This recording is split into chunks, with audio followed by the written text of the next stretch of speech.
അസ്സലാമു അലൈക്കും വറഹ്മത്തുള്ളാഹി. മടവൂർ കാഫിലയുടെ പ്രയാണത്തിൽ പുതിയൊരു വഴിത്തിരിവിലേക്ക് ഏവർക്കും ഒരിക്കൽ കൂടി സ്വാഗതം. അൽഹംദുലില്ലാ, ഇന്ന് ഈ എറണാകുളം ജില്ലയിൽ കോതമംഗലം എന്ന് പറഞ്ഞ സ്ഥലത്ത്, അതിൻ്റെ അടുത്ത പ്രദേശമായ പൈമറ്റം എന്ന് പറഞ്ഞ സ്ഥലത്ത് ഇബ്രാഹിം സാറിനെ കാണാൻ വേണ്ടി വന്നതാണ്.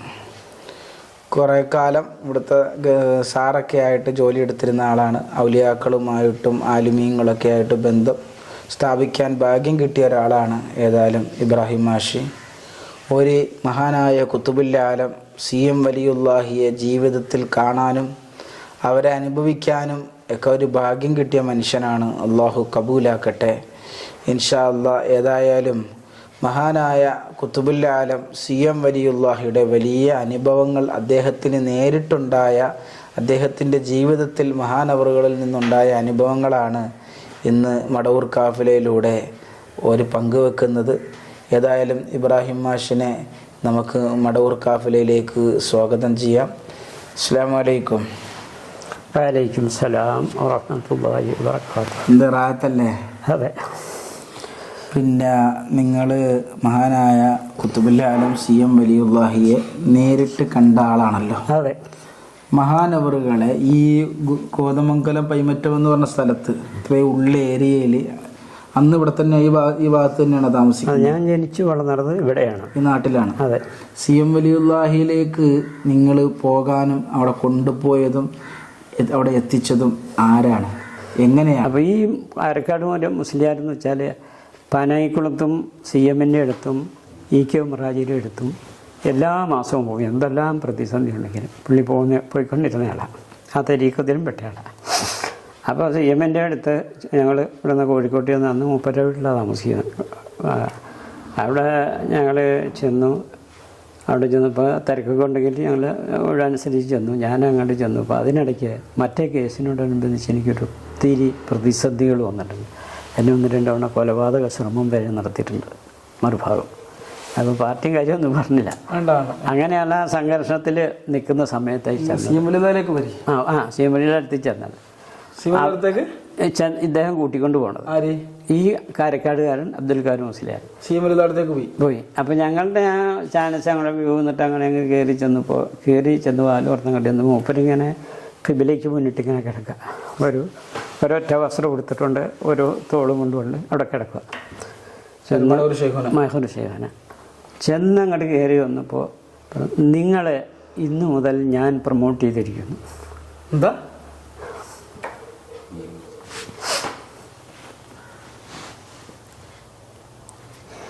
ഇന്നു മുതൽ ഞാൻ പ്രൊമോട്ട് ചെയ്തിരിക്കുന്നു.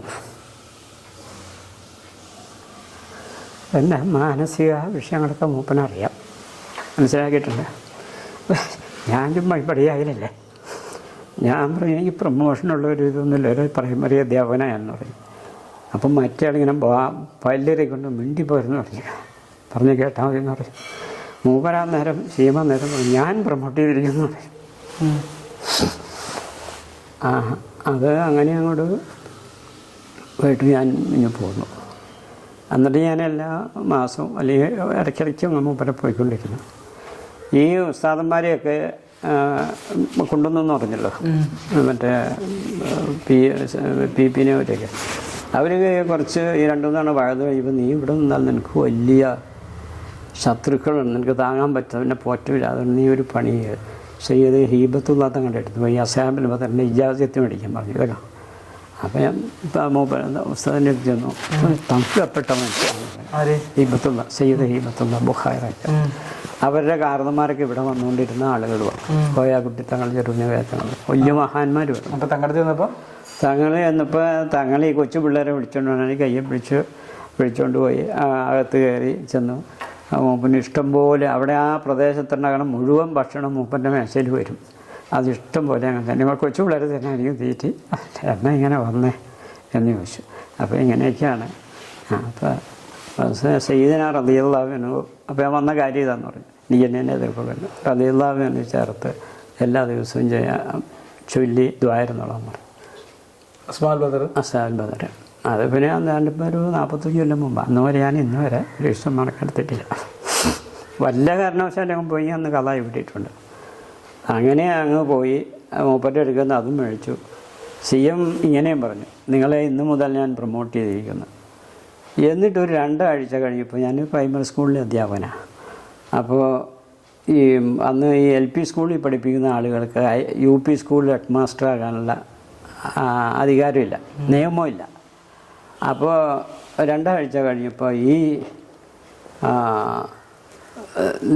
അതായത് UP സ്കൂളിൽ 25 വർഷം സർവീസുള്ള പ്രൈമറി അധ്യാപകർക്ക് UP സ്കൂളിലെ ഹെഡ് മാസ്റ്റർ പദവിയിൽ പകുതി കൊടുക്കണമെന്ന് പറഞ്ഞു. ഗവൺമെൻറ് ഒരു ഓർഡറാണ്. ഞാൻ ആ ഓർഡറിൻ്റെ അനുസരിച്ച് ഞാൻ സ്കൂളിലെ ഹെഡ് മാസ്റ്ററായി. എന്നോട് എതിർപ്പുണ്ടായിരുന്ന അദ്ദേഹം ഒരു കേസിലൊക്കെ പെട്ട് അദ്ദേഹം സസ്പെൻഷനായിപ്പോയി. ഞാൻ ആ സ്കൂളിലെ ഹെഡ് മാസ്റ്ററായിട്ട് വരിക. നമ്മൾ പ്രൊമോഷൻ ചെയ്തു. ആ പ്രൊമോഷൻ ഈ പള്ളിയിൽ എന്തെങ്കിലും കേസുകൾ കാര്യങ്ങൾ വരുമ്പോൾ ഞാൻ അവിടെ പോയി പറയും, അതങ്ങനെ ഇങ്ങനെ എന്ന് പറയും. ഷെയ്ഖുന അത് കേട്ടോണ്ട് വന്ന് ഞാനതാണ് പ്രവചിക്കും. എല്ലാം വിജയം. എന്തോരം കേസ് നടത്തിയെന്ന് എനിക്കെന്നെ അറിയാൻ പാടില്ല. ആ കേസ് പള്ളിയിൽ വന്നു, ഞാൻ ജോലി ചെയ്യുന്ന സ്കൂളുകളിൽ വന്നു, പൊതുസ്ഥലത്ത് വന്നു. എന്നെ കല്ലെറിയിച്ചിട്ടുണ്ട്. അത് പറയാമല്ലോ എന്ന് അറിയാൻ പാടില്ല. അതാണ് അനുഭവം. അപ്പോൾ എന്ത് ചെയ്തു, അവൾ ചെന്ന് പറഞ്ഞാലും അതെല്ലാം എനിക്ക് എല്ലാം അനുകൂലമായിട്ട്. ഈ ഒരു വാക്കാണെങ്കിൽ പറഞ്ഞു കേട്ടത്. അതെ. പിന്നെ അത് നമ്മൾ പറയാൻ പറ്റില്ലാത്ത ചില കാര്യങ്ങൾ വേണമെങ്കിൽ തോപ്പ് ചെയ്ത് ഞാൻ പറയാം. പിന്നെ പറയാം. അല്ല എന്നാലും പറഞ്ഞോളി. ഷെയ്ഖുനെന്ത് പറഞ്ഞു? ഷെയ്ഖുനാടെ അടുത്ത് പിന്നെ കേസെല്ലാം വിജയിച്ച് ഇത് വരാം, ഇതെനിക്ക് കിട്ടാൻ എനിക്ക് ഞാൻ ഒരിക്കൽ ഒരു തങ്ങളോട് വന്ന് പറഞ്ഞു, എനിക്ക് നിങ്ങളൊരു 100 ഫാത്തിഹ വീതം ഓരോ ദിവസം എന്ന് പറയും. അപ്പം ഞാൻ ഷെയ്ഖുനാടെ അടുത്ത് വന്നോട്ടെ പറഞ്ഞത്. ഷെയ്ഖുനടുത്ത് പോയി പറഞ്ഞു 100 ഫാത്തിഹ ഓതാൻ തങ്ങൾ പറഞ്ഞെന്ന് പറഞ്ഞു. അപ്പോൾ മൂപ്പരം നിങ്ങളെ കൊണ്ട് അത് കഴിയില്ല, നിങ്ങൾ വല്ലപ്പോഴും ഒരു ഫാത്തിഹ എൻ്റെ പേരിൽ ഓതണ്ടല്ലോ, അപ്പോൾ എന്തെങ്കിലും ബുദ്ധിമുട്ട് വരുമ്പോൾ ഫാത്തിഹ ഓതിയോന്ന് മുസ്ലിം പറഞ്ഞാണ്. അത് നിത്യമാക്കിക്കുക, നിങ്ങളുടെ എല്ലാ ഹൈറായ കാര്യത്തിനും എൻ്റെ പിന്തുണ ഉണ്ടാവുന്നു ഷെയ്ഖുന പറഞ്ഞു. ആ ഒരു ഫാത്തിഹ എൻ്റെ പേരിൽ ഓതിക്കോളി, നിങ്ങളുടെ എല്ലാ കാര്യത്തിനും എൻ്റെ പിന്തുണ ഉണ്ടാവും. അത് അന്നു മുതൽ ഈ ദർസിൻ്റെ പരിപാടി വരുന്നവരെ എനിക്ക് അനുഭവം. അതായത് വർഷങ്ങളായിട്ട് അങ്ങനെ നടന്നു പോന്നു. അപ്പോൾ ഈ മുജാഹിദ് കൂടെ മഹലിൽ വളർന്നു, ഒരു രക്ഷയില്ലാതെയായി. കുറേയൊക്കെ പറഞ്ഞ് ഇപ്പോൾ ഈ ആൾക്കാരൊക്കെ ഒരു സംശയത്തിലാക്കുക, അലമ്പുമാകുക. അപ്പോൾ ആൾക്കാരുടെ നിർദ്ദേശം അനുസരിച്ച്, പൊതുജനങ്ങളുടെ നിർദ്ദേശം അനുസരിച്ച് ആ പാർട്ടിയെ പള്ളിയിൽ നിന്ന് അങ്ങോട്ട് വിലയ്ക്ക് ഇപ്പോൾ അവർ കുറച്ച് സാമ്പത്തിക ശേഷിയുള്ള ആളുകളാണ്. അങ്ങനെ വന്നപ്പോൾ അവർ പോയി വേറെ പള്ളി ഉണ്ടാക്കി. ഈ പള്ളി ഇനിയും പറയാൻ പറ്റാത്ത കാര്യമാണ്. വേണ്ട, ഷെയ്ഖുനായിട്ടുള്ള അനുഭവത്തല്ലേ? അതെ. നമ്മൾ വന്നത് മടവൂർ ഷെയ്ഖുനാനെ കുറിച്ച് ചോദിക്കാനുള്ളത്. അതെ. അവർ പള്ളി വെച്ച് അങ്ങോട്ട് പോയി. ഈ വിഷയം നമുക്ക് പറയണ്ട, മടവൂർ ഷെയ്ഖുനാട് വിഷയമാണല്ലോ. അതെ. ഏതായാലും ഈ കാഴ്ചയാണ് നിങ്ങൾ കണ്ടത്. അതെ. എന്നിട്ട് പിന്നെ ഇവിടെ അപ്പം ഈ ചുറ്റുപാടും മുജാഹിദിലേക്ക് പോയ ആളുകളോ അവരുടെ കുടുംബങ്ങളാണ്, ഇനി പോകാത്തവരോ അവരുടെ കുടുംബങ്ങളാണ്. അപ്പോൾ അവർ ഈ പലപ്പോഴും ഇങ്ങനെ ഈ പള്ളിയിലും ജമാഅത്തിന് വരാത്തൊരവസ്ഥ വന്നു. ഈ വിഭാഗത്ത് നിൽക്കണവർ മറുഭാഗത്തുള്ളവർ മാറിപ്പോവുകയും ചെയ്തു. ഇവിടെ ഈ ളുഹർ നമസ്കാരത്തിന് ജമാഅത്തില്ലാത്ത ഒരവസ്ഥ പലപ്പോഴും വന്നു. അപ്പോൾ ഞാനിപ്പോൾ CMൻ്റെ അടുത്ത് പോയിക്കൊണ്ടിരുന്ന CM പോയി. പിന്നെ വടകരമ്മ തങ്ങളുടെ അടുത്ത് 1-2 ഈ വലിയ നേർച്ചകൾക്ക് പങ്കെടുക്കുകയൊക്കെ ചെയ്തു. പിന്നെ നമ്മുടെ ഇവിടെ ഉണ്ടല്ലോ ഒരാളെ തൃപ്പഞ്ചിസ്ഥാനെ കാണാൻ പറ്റില്ല, അല്ല സംസാരിക്കാൻ പറ്റില്ല. നമ്മുടെ ഈ ഇവിടെ നമ്മുടെ തൃശ്ശൂർ ജില്ലയിൽ കന്യാലല്ല, ഇവിടെ ഒരാളുണ്ടായിരുന്നല്ലോ, ആ പരിസ്ഥിതിയിലുണ്ടായിരുന്ന ഒരു വലിയ ഉണ്ടായിരുന്നല്ലോ, കരീമാജിയുടെ അടുത്തൊക്കെ ഇങ്ങനെ പോയിട്ട് കരീമാജിയുടെ അടുത്ത് ഒത്തിരി ബന്ധപ്പെടാൻ പറ്റിയിട്ടില്ല. എന്നാലും അവിടെയൊക്കെ പോയി ദുആ ചെയ്യാറുണ്ട്. പിന്നെ കിട്ടിയത് പാനായിക്കുളം ഉസ്താദിനെ എന്നെ ഈ ഒരു തെറ്റ് തിരുത്തിയിട്ട് ഞാനൊരു 100 രൂപ, എനിക്കുള്ള ഒരു സന്തോഷത്തിൻ്റെ ഒരു അതിരില്ലായിരുന്നു. 30 100 രൂപ എടുത്തു. ഇതന്നെ ഒരു ചെറിയ അതിയ ഉസ്താദിന്, ഇവിടെ ഇത് വേണ്ട ഇവിടെ. അപ്പോൾ ചെന്നപ്പോൾ തന്നെ ചോദിച്ചു, എൻ്റെ ജോലിയാണ് സ്കൂളിലെ ജോലിക്ക് കിട്ടണേനാ ഈ കള്ള് വിട്ടതും പലിശ മേടിച്ചതും ഒക്കെ എൻ്റെ ശമ്പളമല്ല എനിക്കെന്നെ, അവിടെ അത് വേണ്ട. അത്ര കർശനമായതായിരുന്നു. അങ്ങനെ ആയി. ഞാൻ 2-3 പ്രാവശ്യം പറഞ്ഞു, ഇപ്പോൾ ഇവിടെ വേണ്ടെന്നല്ലോ ഇറങ്ങിപ്പം പറഞ്ഞു മൂപ്പര് അവസ്ഥ എന്നാന്ന് വെച്ചാൽ അവിടെ കോഴീനെ വളർത്തില്ല, കോഴി വളർത്തി ആ കാലത്ത് പറമ്പിൽ പോയി എന്തെങ്കിലും കഴിക്കും. അപ്പോൾ അത് അവിടെ വേണ്ട, ആ കോഴി അതിനെ വളർത്തില്ല.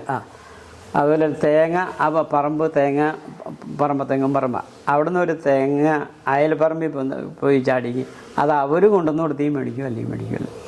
അതെ, അൽഹംദുലില്ലാ. അതെ, ഷെയ്ഖുനാൻ്റെ അനുഭവങ്ങൾ കഴിഞ്ഞല്ലോ. അത് കഴിഞ്ഞ് പിന്നെ അങ്ങ് പോന്നു. അങ്ങനെ വന്നു.